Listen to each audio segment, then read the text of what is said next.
I'm going to do my best to explain to non-STEM people the basic science they need to understand medical lectures. Maggie's going to watch. In the beginning, there was energy. Here's the energy. Woo, woo, woo, there's energy. Okay, and we have to have some rules for this. So rule number 1, energy cannot be created or destroyed, only moved around. We have this energy, it only moves around. But what is free-floating energy? It's just is a wave, is a particle. Let's introduce a new player, matter. So now we have energy and matter. All matter gets hit with energy, and it has a certain energy state. It's all vibrating at a certain level. Now it is time for our second rule, which is things are more stable at a lower energy state, which can be differently stated as things are always prefer to be more stable, therefore things are always trying to move to a lower energy state. Everything's going from being stable to more stable. That's the goal.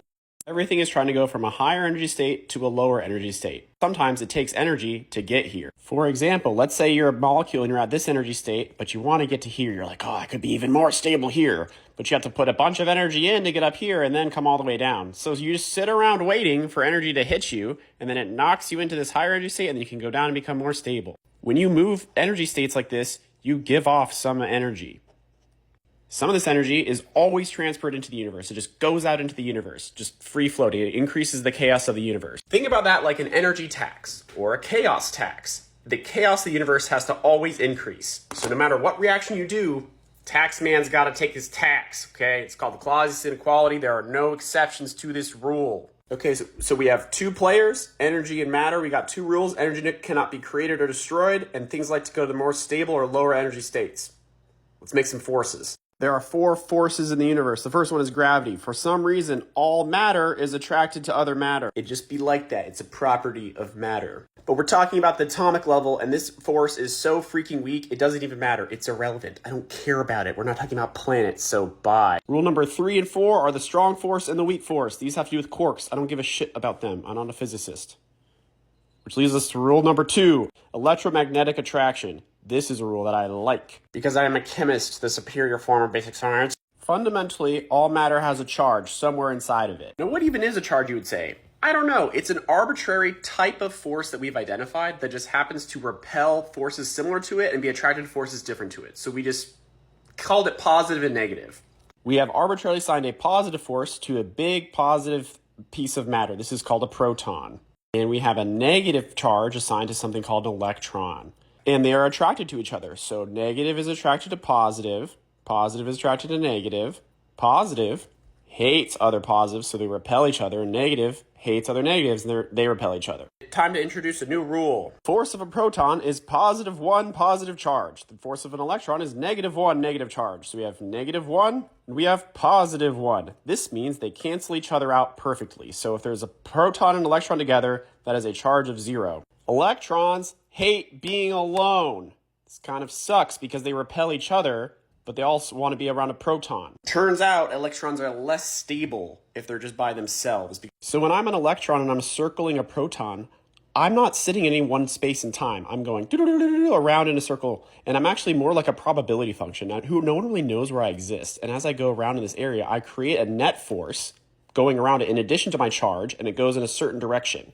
That's called spin. Think about it as another arbitrary force, but all electrons are spinning, and when they're spinning like this, it creates instability. So electrons want to be counteracted, so they want to get another electron buddy to spin in the other direction, and that counteracts their force. So if you find electron buddy to spin in the other direction, you're going to stabilize. They like this, and guess what? Did somebody say stabilize? Does that mean we get to go to a lower energy state? Remember rule number 2. So if I'm a proton and I have an electron stuck with me, there's 2 ways we can make this system more stable.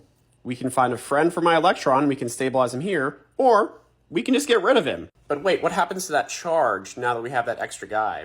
Since these are both worth -1 and this is +1, this whole thing, now this entire system is now -1 charge. And since you're just +1, there's no one else around you, this whole system is now +1. Wow. So there's a net charge applied to the whole system? What's that called? That's called an ion. A charged particle system is an ion. Now, it's all well and good that we got these electrons to be friends and we've stabilized, but these charges are making things unstable.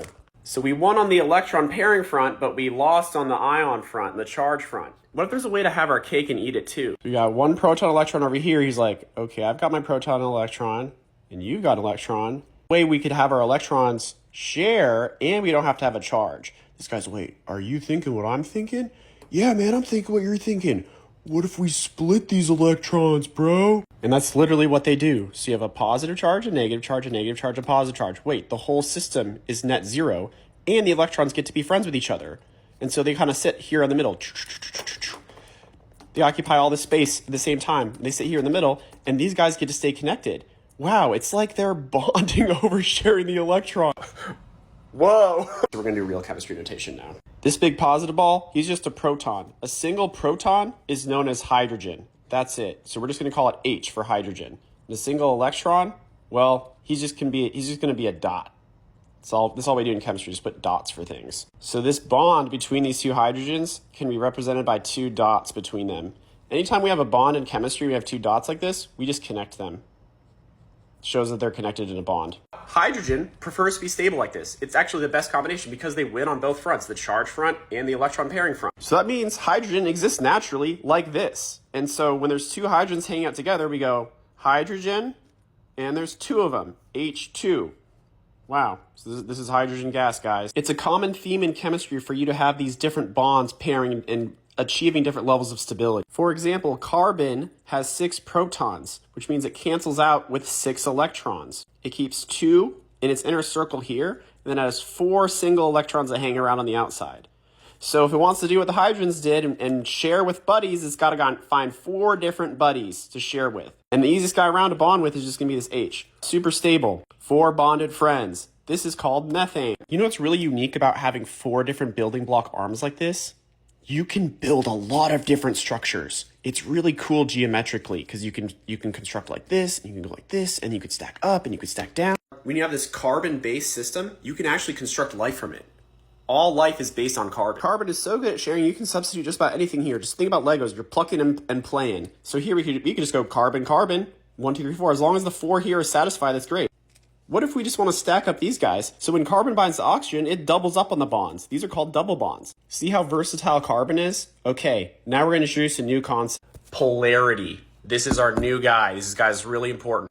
But first, we're going to change up the notation. These are the building blocks of life, so we want to make this easy. And we know that each carbon likes to pair with 4 friends, so we just count it out. 1, 2, 3, 4 each time. So really, if I know these are carbons, I know it's got to be 3 hydrogens, and I know it's got to be 2 hydrogens here. It's all just implied by the structure. So if we write it just like this, we know 1, 2, 3 carbons, and it's implied the hydrogens are on it, and we've implied the carbons there. So this is how we're going to be writing from now on. Therefore, this means this. You see how much cleaner this is? God, this is so clunky. So let's take a look at this molecule. We know there's a bunch of hydrogens out here, and each of these hydrogens balance out the carbons. So there's a certain amount of electron density that hangs out around here, and a certain amount around here, and a certain amount around here. It's all pretty evenly distributed. There's no single pole. It's a non-polar molecule. I just can't find a single area where everything is charged. Compare that to this molecule, which has 2 H's and 1 O. H2O. So this is water. Water doesn't have a net charge on it, but it has a bunch of electrons over here and a bunch of protons over here. That means its positive charges are hanging out on this end of the molecule and the negative charges are hanging out over here. So you can kind of combine them and then you have a negative pole and a positive pole. So this is a polar molecule. New rule alert, polar molecules like to hang out with other polar molecules. Non-polar molecules like to hang out with other non-polar molecules. Remember how we said singular atoms like to go from higher energy states to lower energy states? What is a group of atoms than a bunch of individuals just trying to find their way? So a system of atoms is made up of individual atoms that all want to find a lower energy state, so the entire system also wants to find a lower energy state. When polar molecules are hanging out with each other, the negative ends on some molecules can hang out with the positive ends on other ones. This is stable because these forces are attracted to each other. This means the whole system has a lower energy state. So if I'm polar, I'm going to want to hang out with other polar guys. If I'm not polar and all my electrons are just in a big amalgam bath around me, I don't really give a shit, to be honest. So I'm just gonna mix around. Everyone's just hanging with everyone. They're just laying on top of each other, like whatever. There's no real assignment. Nothing has to go anywhere. This is essentially gasoline. So Preston, I know some molecules are polar and other molecules aren't polar, but those are all pretty small. What if you had a mega molecule? Could it have polar sections and non-polar sections? Oh my God, you're right. Let's make a mega molecule.